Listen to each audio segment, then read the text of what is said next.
itu memang menarik, tetapi disebut sebagai film sejarah, no way.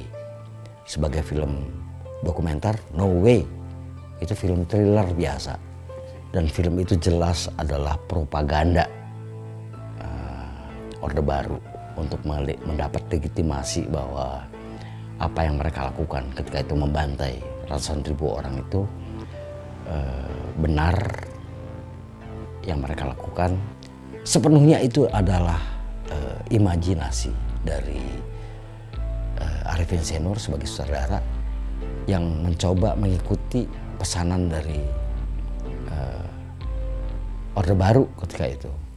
Monumen ini dipersembahkan bagi 7 pahlawan revolusi, korban kebiadaban gerakan 30 September PKI yang mencoba mengkhianati Pancasila yang sakti.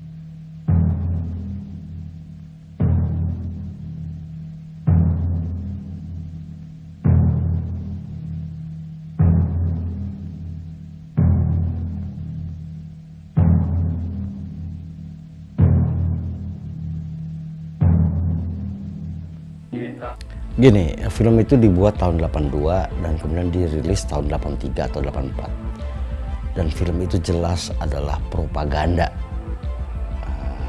Orde Baru untuk mendapat legitimasi bahwa apa yang mereka lakukan ketika itu membantai ratusan ribu orang itu benar. Yang mereka lakukan, lihatlah film ini, itu propaganda. Propaganda yang memperlihatkan bagaimana cemerlangnya Soeharto sebagai penguasa baru. Propaganda rezim Orde Baru yang bilang bahwa kami menyelamatkan Pancasila, itu jelas film propaganda. Bahkan istri dari Arifin Senur pun akhirnya mengakui bahwa itu memang pesanan dari pemerintah ketika itu dengan dana 800 juta di tahun 82 itu biaya yang besar sekali. Hampir 1 miliar, itu biaya yang besar sekali. Itu jelas propaganda karena semua alur cerita dalam film itu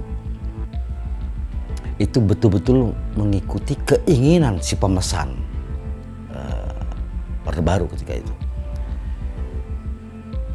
Pernah Yayang Senur itu, istrinya Arifin Senur, mengatakan kepada saya bahwa kami sulit sekali mendapatkan informasi untuk cover both side ya. Biasanya sebuah film itu, apalagi yang mempertentangkan dua kepentingan itu, harusnya ada cover both side. Kami sulit sekali mendapatkan orang-orang PKI untuk mendapatkan versi lainnya, atau itu omong kosong menurut saya. Karena apa?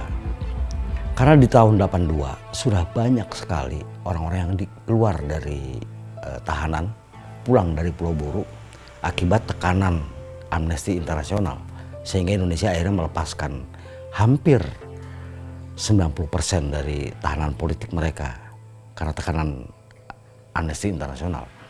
Jadi artinya di tahun 82 itu sebetulnya gampang sekali mencari sumber-sumber atau narasumber lainnya untuk membuat film itu lebih objektif. Ibu saya ada, orang-orang Pulau Buru itu juga sudah dibebaskan dan hadir dalam masyarakat. Mudah sekali mencari mereka sebetulnya. Apakah pernah dihubungi? Tidak. Ibu saya tidak pernah dihubungi. Pembuat film tentu tidak mencari saya, tapi mencari ibu saya misalnya. Mencari kawan-kawan ayah saya. Itu pasti harusnya seperti itu. Tapi mereka tidak melakukan itu. Mereka tidak menghubungi orang-orang mantan komunis yang lepas dari tahanan untuk ditanyakan, diverifikasi. Nggak ada upaya itu. Sepenuhnya itu adalah imajinasi dari Arifin Senur sebagai sutradara yang mencoba mengikuti pesanan dari Orde Baru ketika itu. Yang jahatnya itu kemudian mengatakan bahwa film itu adalah film dokumenter, film sejarah. Padahal itu sama sekali bukan film dokumenter, hanya 3 menit sampai 5 menit saja di akhir itu memang dokumenter. Ketika jenazah para korban, para jenderal itu ditemukan, kemudian dimakamkan, kemudian ada 3 atau 5 menit di akhir film itu yang memperlihatkan bagaimana jenazah itu kemudian diarak-arak dan dimakamkan. Itu saja yang dokumenter, yang lainnya tidak. Yang lainnya itulah fiksi. Kenapa disebut saya yakin itu film fiksi? Karena sepenuhnya adalah berdasarkan imajinasi dari si sang sutradara. Dan bisa disebut fiksi karena ada begitu banyak alur cerita dalam film itu yang tidak sesuai dengan kenyataan. Contohnya apa? Aidit merokok. Aidit tidak merokok. Aidit mencoba untuk beberapa kali merokok, tapi Aidit, kata ibu saya, orang yang tidak cocok dengan tembakau. Karena setiap kali dia merokok selalu batuk. Tapi memang ada foto-foto di mana Aidit memegang rokok. Tapi dia bukan sama sekali bukan perokok. Di film itu disebutkan bagaimana Aidit kemudian merokok dengan deras sekali ya. Jadi dia menyalakan rokok lagi, dia memimpin rapat selama beberapa kali sebelum malam operasi itu dilaksanakan. Di film itu seperti itu. Dia mencoba merokok karena dia merasa bahwa kawan-kawannya merokok semua. Kawan-kawan itu Soekarno, Che Guevara, Fidel Castro, Mao Zedong, kawan-kawannya di Rusia itu perokok, penikmat rokok dan pandai merokok. Dia tidak bisa merokok. Bahwa dia mencoba untuk merokok, betul. Kemudian hal lain di film itu yang tidak cocok misalnya adalah hadirnya Gerwani dan pemuda rakyat. Ratusan Gerwani dan pemuda rakyat seolah hadir di sana dan menjadikan malam itu sebagai malam gila-gilaan, tarian harum bunga, genjer-genjer segala macam. Itu banyak orang, kawan-kawan, teman ayah saya dan korban bilang, sebutkan saja satu orang saja dari Gerwani atau pemuda rakyat yang hadir di sana. Sebutkan. Mereka nggak pernah bisa menyebutkan. Jadi nggak ada Gerwani dan pemuda rakyat dalam suasana hingar-bingar itu. Pernah ada upaya untuk pihak pemerintah ada upaya untuk menyebutkan, kalau nggak salah namanya Darsi kalau nggak salah. Ini adalah Gerwani yang hadir di acara itu.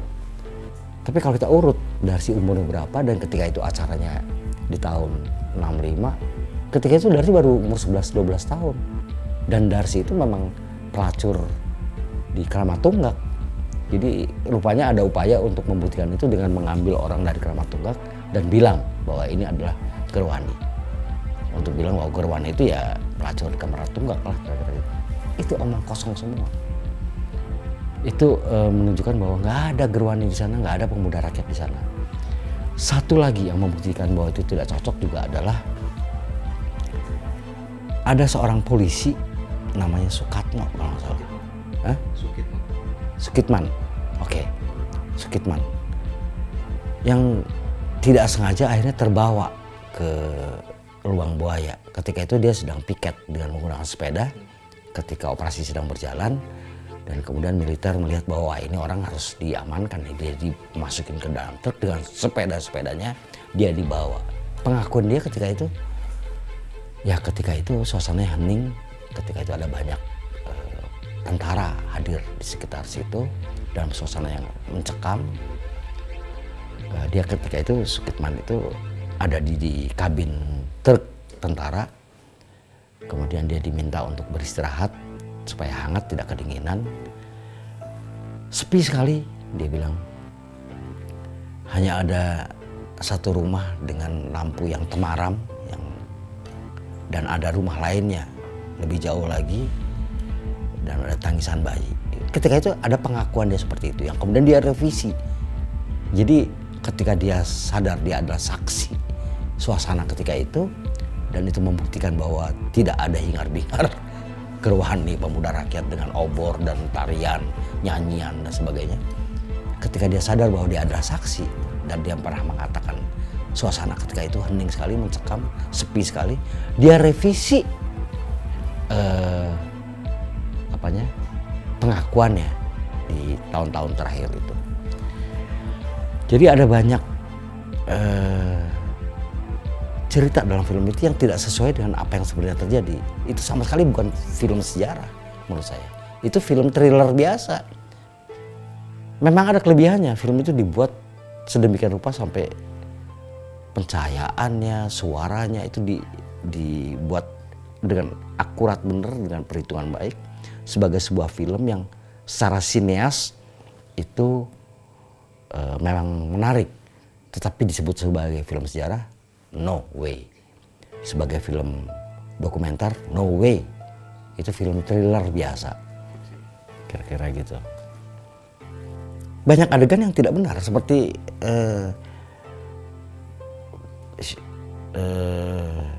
Syubha Asa yang memerankan Aidit itu merokok, kemudian dia Aidit memimpin rapat di saat-saat terakhir itu omong kosong, Aidit ada di rumah kok. Adegan yang benar menurut Bung dalam film itu apakah ada?